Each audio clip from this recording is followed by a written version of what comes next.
This is a TLC recording. Pride and Prejudice by Jane Austen. Chapter 45. Convinced as Elizabeth now was that Miss Bingley's dislike of her had originated in jealousy, she could not help feeling how unwelcome her appearance at Pemberley must be to her, and was curious to know with how much civility on that lady's side the acquaintance would now be renewed. On reaching the house, they were shown through the hall into the saloon, whose northern aspect rendered it delightful for summer. Its windows opening to the ground admitted a most refreshing view of the high woody hills behind the house, and of the beautiful oaks and Spanish chestnuts which were scattered over the intermediate lawn. In this house they were received by Miss Darcy, who was sitting there with Mrs. Hurst and Miss Bingley, and the lady with whom she lived in London. Georgiana's reception of them was very civil, but attended with all the embarrassment which, though proceeding from shyness and the fear of doing wrong, would easily give to those who felt themselves inferior the belief of her being proud and reserved. Mrs. Gardiner and her niece, however, did her justice and pitied her. By Mrs. Hurst and Miss Bingley they were noticed only by a curtsy, and on their being seated, a pause, awkward as such pauses must always be, succeeded for a few moments. It was first broken by Mrs. Annesley, a genteel, agreeable-looking woman, whose endeavor to introduce some kind of discourse proved her to be more truly well-bred than either of the others, and between her and Mrs. Gardiner, with occasional help from Elizabeth, the conversation was carried on. Miss Darcy looked as if she wished for courage enough to join in it, and sometimes did venture a short sentence when there was least danger of its being heard. Elizabeth soon saw that she was herself closely watched by Miss Bingley, and that she could not speak a word, especially to Miss Darcy, without calling her attention. This observation would not have prevented her from trying to talk to the latter, had they not been seated in an inconvenient distance, but she was not sorry to be spared the necessity of saying much. Her own thoughts were employing her. She expected every moment that some of the gentlemen would enter the room. She wished, she feared that the master of the house might be amongst them, and whether she wished or feared it most, she could scarcely determine. After sitting in this manner a quarter of an hour without hearing Miss Bingley's voice, Elizabeth was roused by receiving from her a cold enquiry after the health of her family. She answered with equal indifference and brevity, and the other said no more.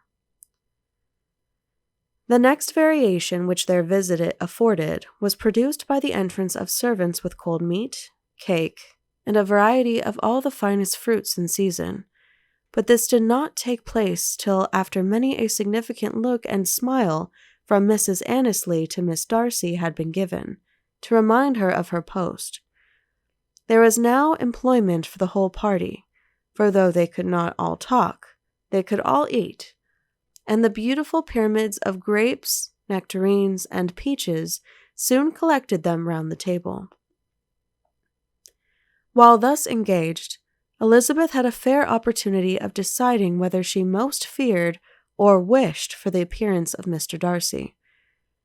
By the feelings which prevailed on his entering the room, and then, though but a moment before she had believed her wishes to predominate, she began to regret that he came.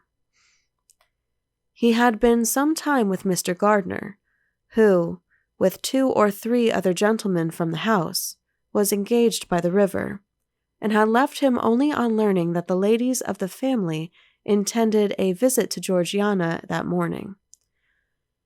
No sooner did he appear than Elizabeth wisely resolved to be perfectly easy and unembarrassed, a resolution the more necessary to be made, but perhaps not the more easily kept, because she saw that the suspicions of the whole party were awakened against them, and that there was scarcely an eye which did not watch his behavior when he first came into the room. In no countenance was attentive curiosity so strongly marked as in Miss Bingley's, in spite of the smiles which overspread her face whenever she spoke to one of its objects. For jealousy had not yet made her desperate, and her attentions to Mr. Darcy were by no means over. Miss Darcy, on her brother's entrance, exerted herself much more to talk, and Elizabeth saw that he was anxious for his sister and herself to get acquainted, and forwarded as much as possible every attempt at conversation on either side. Miss Bingley saw all this likewise, and in the imprudence of anger, took the first opportunity of saying, with sneering civility, "Pray, Miss Eliza, are not the Shire militia removed from Meryton? They must be a great loss to your family." In Darcy's presence, she dared not mention Wickham's name, but Elizabeth instantly comprehended that he was uppermost in her thoughts, and the various recollections connected with him gave her a moment's distress. But exerting herself vigorously to repel the ill-natured attack, she presently answered the question in a tolerably detached tone. While she spoke, an involuntary glance showed her Darcy, with a heightened complexion, earnestly looking at her, and his sister overcome with confusion, and unable to lift up her eyes. Had Miss Bingley known what pain she was then giving her beloved friend, she undoubtedly would have refrained from the hint, but she had merely intended to discompose Elizabeth by bringing forward the idea of a man to whom she believed her partial, to make her betray a sensibility which might injure her in Darcy's opinion, and perhaps to remind the latter of all the follies and absurdities by which some part of her family were connected with that corpse. Not a syllable had ever reached her of Miss Darcy's meditated elopement. To no creature had it been revealed, where secrecy was possible, except to Elizabeth, and from all Bingley's connections her brother was particularly anxious to conceal it, from the very wish which Elizabeth had long ago attributed to him, of their becoming hereafter her own. He had certainly formed such a plan, and without meaning that it should affect his endeavour to separate him from Miss Bennet, it is probable that it might add something to his lively concern for the welfare of his friend. Elizabeth's collected behaviour, however, soon quieted his emotion, and as Miss Bingley, vexed and disappointed, dared not approach nearer to Wickham, Georgiana also recovered in time, though not enough to be able to speak any more. Her brother, whose eye she feared to meet, scarcely recollected her interest in the affair, and the very circumstance which had been designed to turn his thoughts from Elizabeth seemed to have fixed them on her more and more cheerfully. Their visit did not continue long after the question and answer above mentioned, and while Mr. Darcy was attending them to their carriage, Miss Bingley was venting her feelings in criticisms on Elizabeth's person, behaviour, and dress, but Georgiana would not join her. Her brother's recommendation was enough to ensure her favour. His judgment could not err, and he had spoken in such terms of Elizabeth as to leave Georgiana without the power of finding her otherwise than lovely and amiable. When Darcy returned to the saloon, Miss Bingley could not help repeating to him some part of what she had been saying to his sister. "How very ill Miss Eliza Bennet looks this morning, Mr. Darcy," she cried. "I never in my life saw anyone so much altered as she is since the winter. She is grown so brown and coarse. Louisa and I were agreeing that we should not have known her again."